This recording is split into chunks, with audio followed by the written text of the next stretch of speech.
អត់តោះគាត់ IT មែនគាត់ណាគាត់ហ្នឹងខ្ញុំឈ្មោះនីនមិនមែនឈ្មោះគាត់ទេអ្នកនៅទីនេះដូចផ្លាយមែនទេលូអីចាអត់អីផងកុំព្យូទ័រខ្ញុំមានបញ្ហាគាត់អាចទៅជួយមើលខ្ញុំតិចបានទេ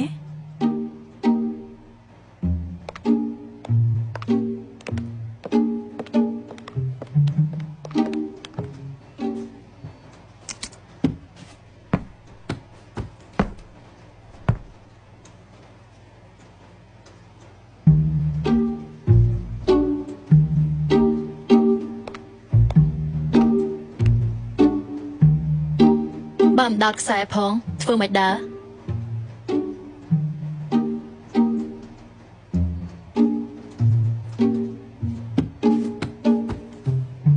អូចម្លែកណាស់ខ្ញុំធ្លាប់តែឃើញមនុស្សប្រុសធ្វើខាង IT ប៉ុន្តែខ្ញុំមិនដឹងថាគាត់មនុស្សស្អីចេះធ្វើខាង IT ដែរ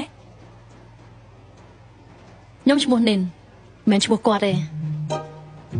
ហើយមិនមនុស្សស្អីធ្វើខាង IT អត់បានទេចាបាន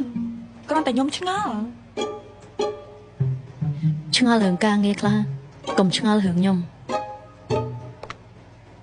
ធ្វើការ